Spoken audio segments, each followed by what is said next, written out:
de Madrid. Es una satisfacción ver el salón con tantísimas personas, una alegría inmensa. Ya saben ustedes que se hallan en un rinconín de nuestra querida Asturias, en la capital de España, la casa regional española más antigua de cuantas hay repartidas por el mundo, no solo de los centros asturianos, de todas las casas regionales. Bienvenidos. Constituye para mí como presidente un honor y una satisfacción abrir este acto. Hoy nos congrega la presentación de una novela, una obra que firma Fulgencio Argüelles, a mi derecha, asturiano, psicólogo como un servidor, con dilatada trayectoria como escritor de novelas, relatos, también teatro, y muy laureado por ello. Además del autor, intervienen en este acto Víctor Manuel San José, músico, a mi izquierda de todos conocido, mierense, consagrado como artista desde la década de los 60 y desde los 70 con un éxito que todos sabemos abrumador. Víctor Manuel es, desde hace muchos años, manzana de oro de este centro asturiano de Madrid, nuestro máximo galardón, muy codiciado. Es además productor cinematográfico. En 2014 celebró sus 50 años de andadura con un espectáculo llamado 50 años no es nada, en el que ha estado rodeado de amigos y compañeros. Con nosotros también, a la izquierda de Víctor Manuel, Eduardo Noriega, actor que pese a su juventud lleva más de 20 años, digo bien, de carrera vocacional, profesional, santanderino. Estudió primero solfeo y piano, después realizó cursos de arte dramático, se desplazó a Madrid en 1992 precisamente para estudiar teatro y desde entonces comenzó a trabajar en cortometrajes, no ha parado. Su primer largometraje es de 1994, Historias del Cronen, de Moncho Armendáriz. Interviene también, a la derecha de Fulgencio, Luis Mateo Díez, escritor y académico de la lengua, natural de Villablino, pueblo minero en las montañas leonesas, situado en el centro de la comarca de la Ciana, muy premiado como escritor, autor de una lista interminable de creaciones y con algunas de sus obras adaptadas a la gran pantalla. Es además madreña de oro asturleonesa, título de afecto, título de reconocimiento y de admiración que le tributamos conjuntamente la Casa Hermana de León en Madrid y este centro asturiano.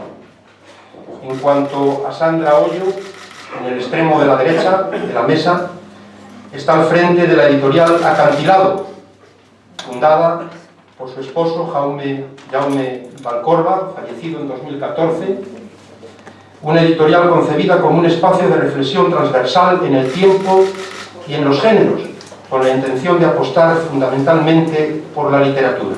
Una editorial que publica autores de la mejor tradición literaria europea, tanto patrimonial como contemporánea.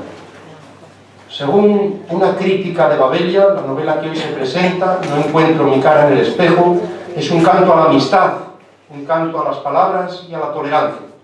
También este acto es un canto hermoso a la comunicación, un canto al encuentro y a la cultura que nos hace libres. Muchas gracias a todos, intervinientes y público. Posteriormente me han dicho que se abrirá para enriquecimiento del acto un coloquio. Muchas gracias, digo, por su participación, por vuestra participación, y al autor, además, nuestra enhorabuena y nuestros mejores deseos. Muchas gracias a todos.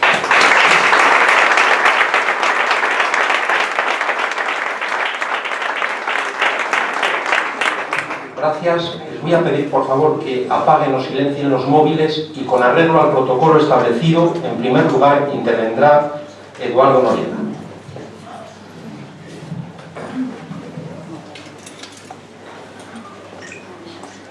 Buenas tardes. Encantado de estar en este pedacín de Asturias. Yo soy de Santander, pero La familia de mi padre viene de Asturias, así que me siento también como en casa. Si les parece, voy a empezar leyendo el arranque de la novela. A mí me parece una novela muy intensa, con un lenguaje poético maravilloso, donde lo sensorial también destaca. Yo hasta diría que según iba leyendo la novela, iba pensando que Fulgente es un gran degustador de palabras, que le gustan mucho las palabras. De hecho, esta novela está llena de palabrejos extraños, de palabras largas, con una cacofonía y con una sonoridad muy especial. Incluso iba apuntando una serie de palabras que me llamaban la atención. Y de repente descubrí que había un personaje, que es la maestra, que curiosamente ella hace exactamente, dice algo así como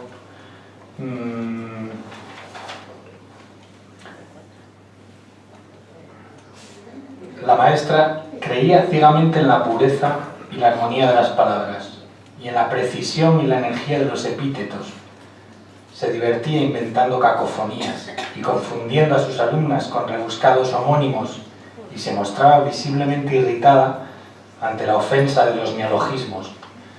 Y continúo leyendo y me encuentro con que el personaje de Zulema cuenta que su tío le gustaba coleccionar palabras, ¿no? Y lo explica. Dice palabras que parecían más que palabras. No sé si por el sonido, por la procedencia o por el significado. Él nunca explicaba los motivos, pero cuando incorporaba una palabra a la colección, nos la anunciaba a todos y nos decía: tengo una palabra nueva, y la pronunciaba varias veces y en diferentes tonos, incluso la cantaba, como si quisiera buscarle a aquella palabra la entonación adecuada. Con lo cual llegué a la conclusión de que Fulgencia es una mezcla, digamos que está entre el tío de Zulema y la maestra, ¿no? Ese es Fulgente. Yo cuando terminé la novela dije, yo creo que Fulgente está por aquí escondido, ¿no? Y yo creo que el degustador de palabras y el que se irrita con los neologismos y el que juega con ellas, yo creo que es él. Pero bueno, eso nos lo dirá él más tarde. Ahora, si les parece, voy a leer el arranque de la novela, que yo creo que ya te indica un poco el tono que va a tener todo el libro. El día de la muerte del cura Luencio, el cielo se puso rebelde y se alborotaron las nubes sobre las peñas más altas, y un aguacero que parecía llegado del otro mundo cayó sobre el pueblo como una afrenta y convirtió los caminos en torrenteras de fango, desbarató los ánimos de las hortensias, precipitó las gestaciones y anticipó los partos, reventó los muros del cementerio y dejó en el aire el olor del tuétano de los muertos y el olor de la sangre de los partos prematuros, y también dejó en el aire aquella tormenta que nadie había previsto, el olor de la tierra que nunca recibe la luz del sol. María Casta, ayudándose de un palo largo de variar los colchones, empujaba hacia el callejón a los cuervos que se precipitaban atolondrados sobre el corredor, y se santiguaba y le decía a su hijo: Edipio, hijo mío, se acaba de romper el cielo. Él no sabía qué hacer, porque los cuervos le daban mucho respeto y no se decidía a ayudarla, y tampoco le parecía correcto abandonarla en aquella circunstancia comprometida, porque la veía abrumada y fuera de sí, y con los ojos alumbrando un crepúsculo embarrado y los mechones de pelo pegados a la cara como vestigios de un rayo traidor. Así que Edipio le dijo: madre, deja que los cuervos se vayan muriendo y ya tendremos tiempo de recogerlos y hacer una hoguera con ellos. Pero ella le gritó: entra en casa y asegúrate de que todas las ventanas tengan terciada la tranca. El joven Edipio sabía que todos los huecos estaban atrancados, porque antes se había ocupado de ello, y por eso insistió y le dijo a María Casta: madre, salvo por la puerta de este corredor, que es lo único que hay abierto, la casa está resguardada. Y ella enloquecía por momentos, y seguía arrollando cuervos, y los llamaba pájaros de mal agüero, y también hijos de la gran puta, y les decía: ir a sacudir la carroña a otra parte, que esta casa no necesita vuestros graznidos de mierda. Y su escoba iba y venía como una pesadilla giratoria espantando los aires de la muerte. Uno de aquellos pájaros vino a caer a los pies de Edipio, y él miró con repugnancia y vio que movía torpemente las alas. Aún parece estar vivo. Y también observó que tenía un pico rojo como la sangre. Es el color del demonio. Y con la bota lo empujó entre los barrotes hasta hacerlo caer con los otros cuervos al barro del callejón. Una espuma blanca se le escurría a María Casta por las narices, como si estuviera respirando leche recién ordeñada, y le hervían los ojos en un fulgor de brasas que atravesaba la lluvia. Edipio seguía pateando cuerpos y le decía a su madre: «No es la muerte, madre, esto no es la muerte, solo son pájaros aturdidos por la tormenta». Y ella lo miró, se apartó de la cara la cabellera desgreñada por el temporal y con la mano entumecida por el frío hizo la señal de la cruz e intentó decirle algo a su hijo, pero no fue capaz, porque sus ojos giraron para mirar el vacío y su cuerpo se derrumbó sobre el tablaje del corredor. Bueno, este es el arranque de...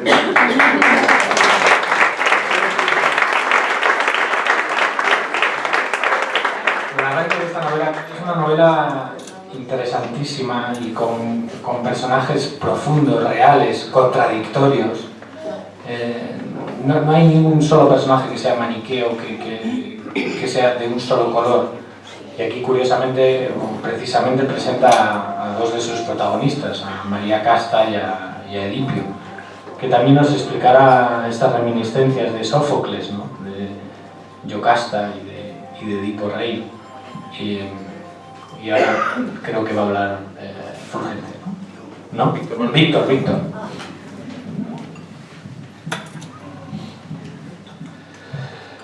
Bueno, yo conocí a María Casta y a Edipio, su hijo.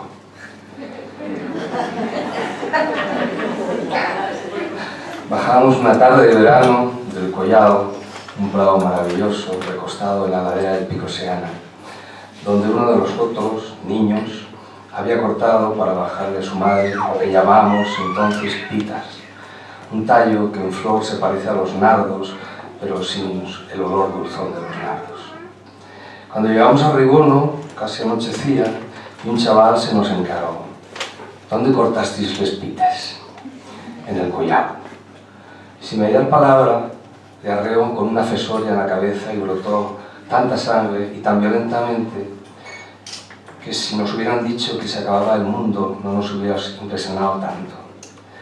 El que arreó con la fesoria era un amigo y era Edipio. Y era el único guaje de Ribono que no tenía padre. No que se hubiese muerto, no. Yo descubrí ese día que había gente que existía y que no tenía padre visible. Así que el que apareció fue su madre, María Casta, y le arreó dos bofetones muy sonoros y se fueron los dos para la casa.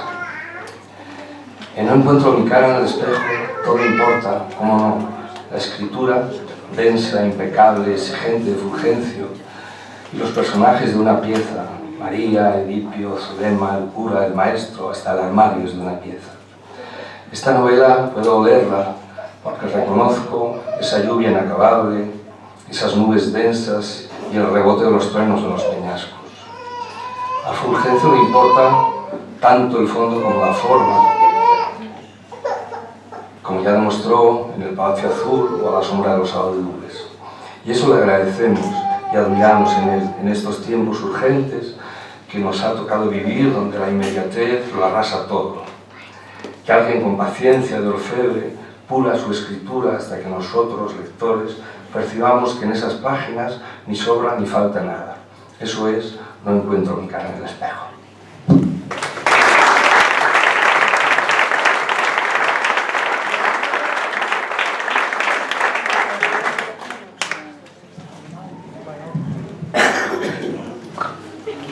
Sí, buenas tardes. Cuando tú y yo nos conocimos, Fulgencio, hace años, cuando salió, creo que fue en Alfaguara, de Tañer de Lluvia, corrían unos tiempos en los cuales estaba bastante de moda, o era una referencia habitual entre escritores. Primero, algo que creo que tú y yo hemos mantenido siempre, pero que de aquella tenía tal vez especial relevancia, y es que toda literatura es una escritura. Eso que parece una obviedad tan grande, ahora parece que hay que volverlo a repetir, lo han dicho muy bien Eduardo y Víctor, pero bueno, toda literatura es una escritura, con lo cual toda literatura se sustenta fundamentalmente en un estilo, en una manera de escribir. Y recuerdo que de aquella se valoraba mucho, o quienes intentábamos hacer algo con cierto reto literario, y hombre, no con petulancia, porque esas son cosas horribles, y menos los que teníamos la autoestima baja, que andábamos un poco más arrastrados entre la autoestima baja y la timidez llevadera. Pero sí decíamos siempre que el reto fundamental estaba en tener un mundo propio y un estilo personal. Y bueno, eso ha sido la parte crucial, yo creo, de la literatura de siempre, de la gran literatura y del arte en general, y del cine y de todo lo que queramos, la parte creativa. Un estilo propio, un mundo propio y un estilo personal. Hombre, en Fulgencio, desde luego, lo primero que llama la atención es la riqueza de un estilo, ya desde Letanías de lluvia y en todas las novelas posteriores, un estilo que tiene la tonalidad verbal a la que se han referido antes, un estilo exuberante, o sea, un estilo que acota de manera como muy imperiosa todo lo que se cuenta. Todo lo que se cuenta va metido en ese río, esa corriente de palabras donde se expresa lo que se quiere contar, las emociones de los personajes, las percepciones del mundo, sus intimidades, sus pleitos, todo está en ese estilo. Claro, ese estilo personal tan contundente y no muy habitual, yo creo, en la literatura contemporánea, aunque los estilos, todo estilo es valorable, desde el estilo exuberante y barroco hasta el estilo seco, cortante y furibundo, que puede tener una fuerza y un latido lírico tan poderoso como el que lo es, como el tuyo, ¿no? Pero no abunda. Este reto yo creo que no abunda porque, como saben ustedes, la literatura, la novela en general, el arte en general ha tenido una deriva en estos raros tiempos que corren un poco de descrédito y de desprecio, ¿no? El arte se ha despreciado mucho en aras de no se sabe qué. Yo tengo un amigo que dice, es que ¿sabes lo que pasa, Mateo? Yo dejo de escribir. Pero bueno, dejar de escribir, tío, que me parece un poco... Dice, sí, porque ahora escribe novela gentes que no son novelistas y escriben novelas que no son novelas para lectores que no leen. La cosa resulta un poco preocupante si es así. Bueno, esta es una novela para lectores que leen, porque quieren leer algo sustancial y que quieren además sentir el placer de la lectura, el hilo conductor de las palabras para llegar a lo que se cuenta, a las emociones y a las acciones tan intensas que hay en la novela.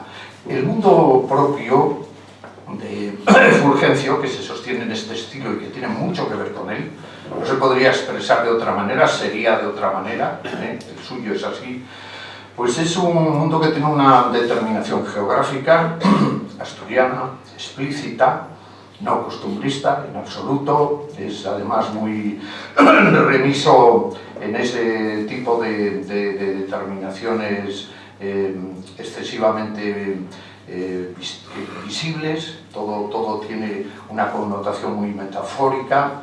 Peñafonte es un pueblo minero, allá por la cuenca, no sé, yo creo que está muy cerca de Cenera, pero más o menos por ahí es este universo imaginario, que es este pueblo que tiene, yo creo, una connotación muy bonita y muy especial, y es que es un pueblo como ensimismado. Es un pueblo en el que todo sucede como de paredes adentro, es un gran refugio donde la gente está allí metida. Llegan los ruidos del mundo exterior y en la novela llegan todas las pasiones exaltadas en la lucha política de la República, la guerra civil, toda esa parte de la historia viene de fuera, pero tiene dentro un contenido de odios y de enfrentamientos que tiene mucho que ver con lo que viene de fuera. Pero esto es un universo muy cerrado. Una manera de preservar ese ensimismamiento, ese mundo secreto, cerrado, misterioso, está en el estilo y en los personajes, que son unos personajes como se decía antes, sin ningún tipo de ambigüedad, unos personajes por los que no puedes acabar quedándote del todo en el misterio que ellos contienen y cómo son. Te pueden sorprender cuando menos lo esperas. La mirada que hay de todo esto tiene mucho que ver, y hasta en este caso Fulgencio emplea algunos detalles explícitos, bueno, tiene que ver con un cierto sentido de la tragedia. Lo que pasa allí tiene una connotación, primero legendaria, no es nada costumbrista, pero el uso de las metáforas, de las imágenes literarias, le da a todo esto un poderoso aliento como de leyenda, siendo por otro lado tan realista y tan naturalista, y tan serio y tan estricto y tan doloroso y con tantas contradicciones de amores y desamores. Pero la nota está en lo trágico. Y por ese conducto, claro, no hay mejor ejemplo que aquel que acoge y que nos cita al comienzo Fulgencio, que es Sófocles y el Edipo. Yo no hemos escrito nunca un texto tan estricto, tan contundente y tan definitivo como Edipo. Juega, como antes decían, con Edipio y con María Casta, con Iocasta, y hay algo de ese mundo, de los propios sucesos del destino de Edipo y de ella, pero yo pienso que eso tiene un punto un poco referencial. Lo que hay es sí esa estructura cerrada que contiene todos los elementos de las pasiones y de los desórdenes de la vida y también del aprecio de la misma. Es, yo creo que precioso el personaje de Edipio y toda la iniciación amorosa y erótica conducido por la propia madre y por su amiga Zulema, una cosa verdaderamente deslumbrante lo bien que va quedando todo eso en el contexto de todo lo demás, porque está la realidad ajena, como digo, a lo que sería costumbrismo, ¿no? Que se podría caer fácilmente, elementos míticos de la tragedia, este mundo que digo de lo legendario, y luego la novela, pues como tal propuesta estética y llena de tantas cosas por dentro y tan interesante de leer, tan entretenida y tan fascinante, porque claro, uno de los placeres del entretenimiento es el placer. Las cosas entretenidas que intentan vendernos ahora, pues la mayoría de los casos son muy entretenidas, pero muy fútiles, pero es mucho más entretenida la vida. Yo estaba dando un paseo antes por aquello Fuencarral, pero es mucho más entretenida que la mayoría de las novelas y de las películas que se hacen ahora por ahí. Es que vas por ahí, es que he visto un material humano en algún sitio y digo, joder, esto sí que tiene aquí una contundencia no sé qué. Y además esta ciudad tiene una cosa verdaderamente terrible y desgraciada que ahora la señora Carmen a lo mejor que es una de las ciudades más sucias del mundo. Pues no hay en Europa una ciudad más guarra que Madrid. Yo reconozco por deformación profesional esa especie de suciedad me resulta literaria. Lo ideal sería que la sociedad estuviera en la literatura y no en la realidad, como los crímenes y todas las cosas malas de la vida. Bueno, yo creo que la novela, y termino, sería un ejemplo perfecto de aquello que decía Miguel Torga, de que lo universal es lo local sin fronteras. Uno puede centrarse en este pequeño mundo, ir a Peñafuente, y Encinas está en Peñafuente, están todos los paisajes del mundo, su belleza, su deterioro, toda la historia que ha pasado en el siglo XX a través de una historia más cercana, como fue para nosotros la tragedia de la guerra civil y la posguerra y todas estas cosas horribles que han pasado. Y todo está en esa inmediatez de lo pequeño que tiene una enorme profundidad.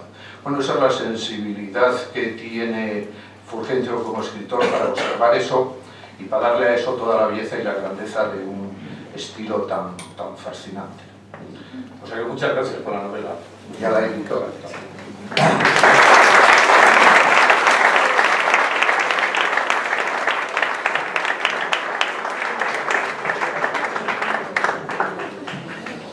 Buenas tardes. Bueno, gracias a todos por estar aquí acompañándome. lo agradezco muchísimo en los tiempos que corren, que la presentación de una novela, pues, haya gente que le dedique tiempo. Hay muchos amigos entre el público a los que seguramente no podré dedicar todo el tiempo que quisiera, porque algunos hace mucho tiempo que no los veo. Desde aquí mi agradecimiento y mi abrazo a todos. Gracias a Eduardo y a Víctor por acompañarme, a Luis Mateo, a mi querido Luis Mateo, mi maestro. Gracias a Valentín por acoger este acto y al Centro Asturiano, y gracias por supuesto a Sandra y a la editorial Acantilado, a Jaume Valcorba, por creer en esta novela y por ponerla a vuestra disposición. Yo sé que con mi limitado poder verbal no puedo competir con mis lectores en lo que respecta a la capacidad de imaginación, pero si consigo siquiera despertarla, ya me doy por satisfecho. Siempre pensé que el libro capaz de multiplicarse en muchos libros es un buen libro, que el libro que puede volver a leerse varias veces es el libro que merece la pena leer. Eso pienso, eso busco y he buscado siempre en mis lecturas, y a ello aspiro cuando escribo. Fuerzas exteriores a nosotros, que se disfrazan de realidad, nos agreden continuamente. Noticias descarnadas, recomendaciones absurdas, promesas de paraísos de cartón piedra, también desesperanzas, luchas en las que nos mezclan y hacen nuestra vida incierta.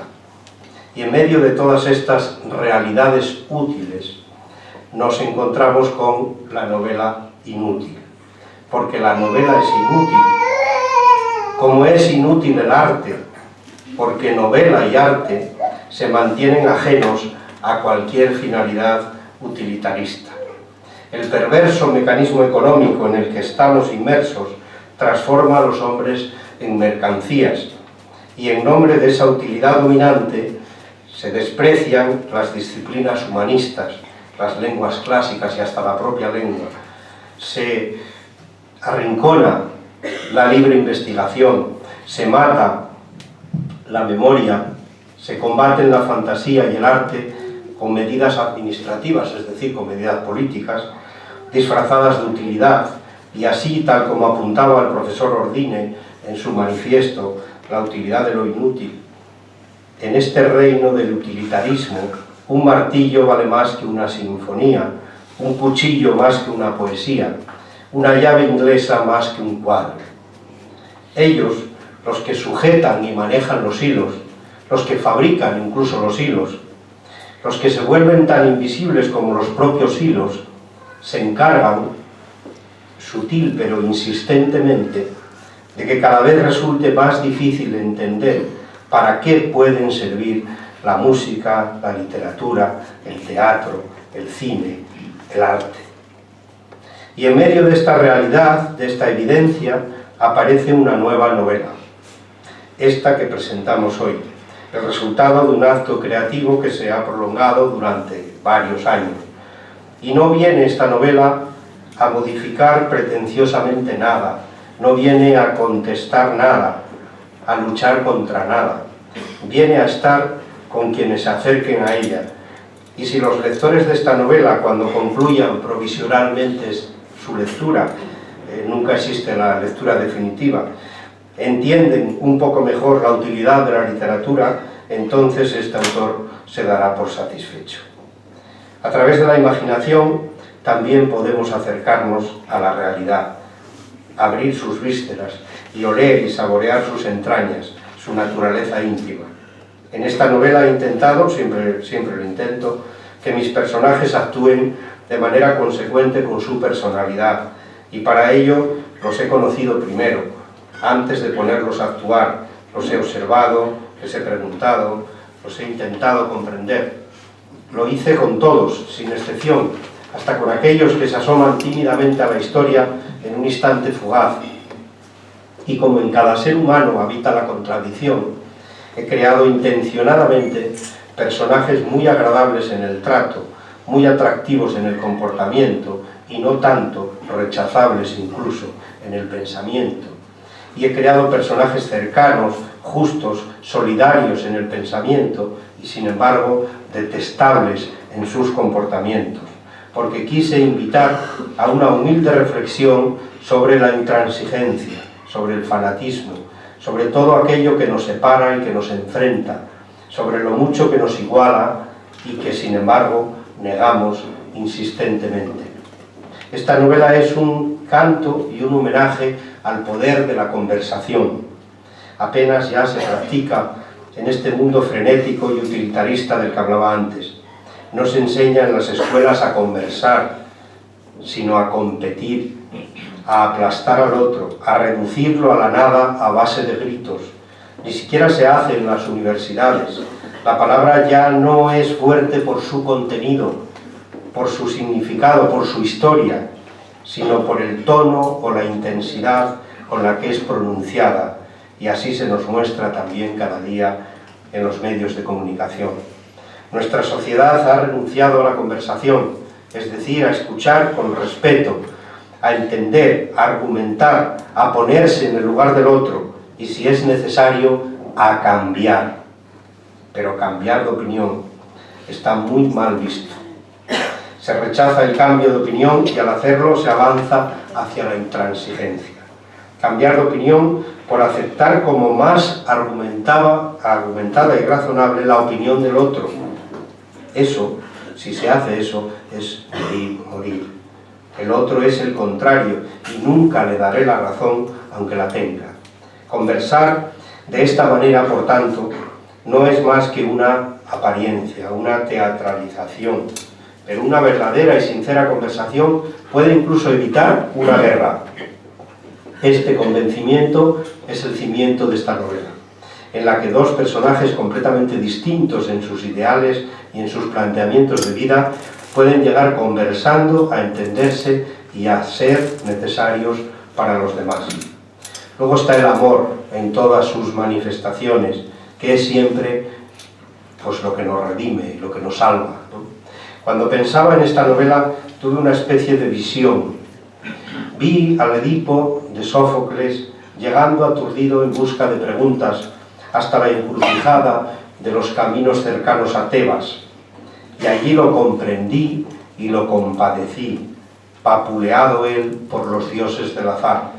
Y escuché la voz del coro cantando: todo mi pueblo está enfermo y no existe el arma de la reflexión con la que uno se pueda defender. Y volví a leer a Sófocles, y volví a meterme en la piel de un hombre que lloraba: ¡ay de mí! Yo que he resultado nacido de los que no debía, teniendo relaciones con los que no podía, y habiendo dado muerte a quienes no tenía que hacerlo. Y quise aprovechar esta novela para hacer un humilde homenaje a Sófocles, a Edipo, a Freud y a los dioses del azar que todo lo gobiernan. Y todo esto, el beneficio de la imaginación, el poder de la conversación, el amor que redime y el azar que nos gobierna, quise situarlo en el paisaje literario de Peñafonte, creado en aquellas letanías de lluvia que me empujaron de manera torpe, imprevista y tal vez improcedente a esta tarea de inventar historias para vosotros. Muchas gracias y que os aproveche.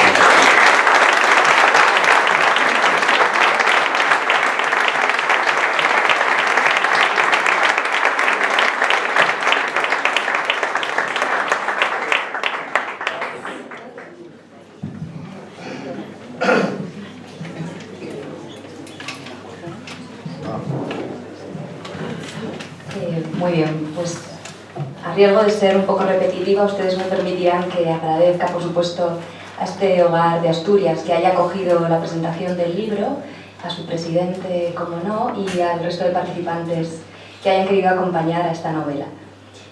Yo he dicho antes que solo iba a agradecer e introducir el coloquio, pero si ustedes me lo permiten, me gustaría decir un par de cositas que creo que de alguna manera recogen también lo que se ha dicho en este ratito. Y yo creo que una de las grandes características. En realidad son dos. De Fulgencio Argüelles como narrador, una es que es un narrador con mucho músculo. Y esto es una metáfora que ustedes seguro que entienden, porque para trazar un tapiz, tanto de personajes como de historias, del calado del que ha hecho él, con esta destreza, se necesita a un narrador con experiencia y con mucha traza, ¿no? Y esto no es habitual. Siempre está mal que el editor haga este tipo de elogios, pero es una realidad y lo tengo que hacer. Y la segunda característica es que es una novela profundamente honesta.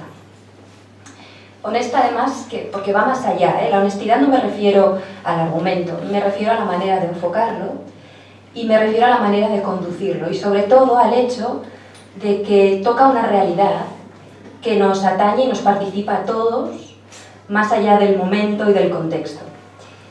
Y esto solo un gran contador de historias lo puede hacer. Y que un escritor tenga como gran característica ser un enorme contador de historias, pues parece una paradoja, pero yo creo que recojo las palabras del señor Díaz y estará de acuerdo conmigo en que no es tan habitual. Lo que necesitamos son grandes contadores de historias y que nos las expliquen también como hace el señor Argüelles, que nos participa a todos. Así que, hablando de participar, si les parece, podemos abrir un pequeño coloquio con todos ustedes. Si tienen alguna pregunta, algún comentario, por favor, es su momento. Muchas gracias.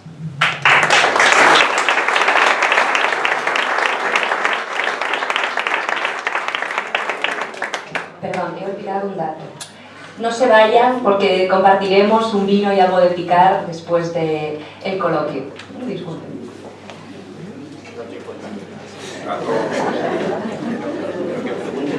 Sí, por favor, pregunten igual, pero igual tenía que haber dicho lo del vino después, ¿verdad?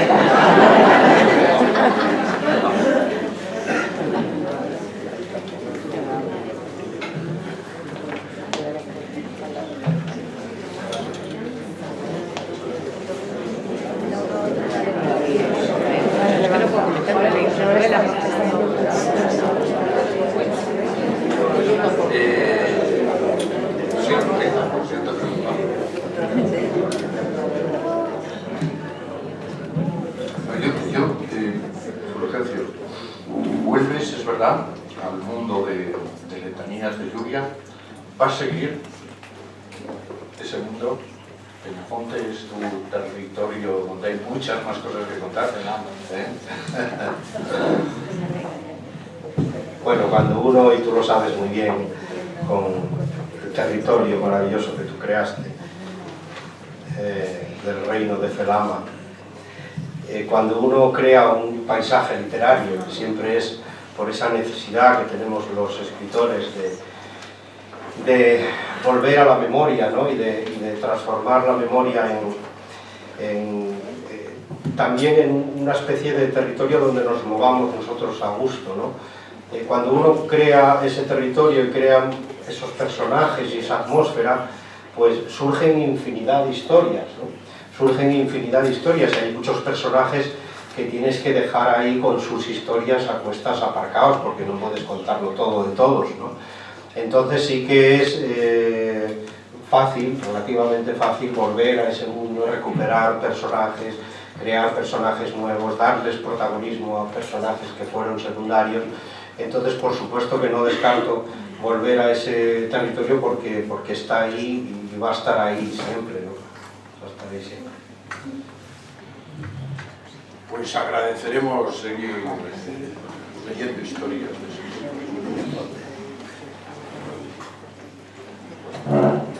Bueno, voy a romper el hielo. Yo no he leído esta última novela, pero Fulgencio sabe que tuvimos una reunión en la librería Alberti hace unos años en la que, con el gran descubrimiento del Palacio Azul de los ingenieros belgas, le rodeamos, casi le abrazamos, ¿no? ¿Y por qué le abrazamos? Porque el tema nos parecía interesante, pero esa magia de la palabra que muchos de vosotros habéis dicho, yo creo que fue descubierta en un grupo de lectores que intentamos ahondar en la palabra desde el punto de vista del argumento, de los personajes y del valor de la fonética, ¿eh? Esa cacofonía, esas alteraciones, gusto por las figuras retóricas, que lo hace barroco, pero barroco en el fondo de lo que es lo más primario de la literatura, yo creo que es lo que da valor a la gran prosa de Fulgencio. Siento mucho no haber leído la novela porque no he tenido tiempo, es lo primero que voy a hacer, pero leí muchas de las obras anteriores y sobre todo me entusiasmó el Palacio Azul. No he llegado a conocer el Palacio Azul, pero me queda también por ver y quería darte la opinión. Gracias.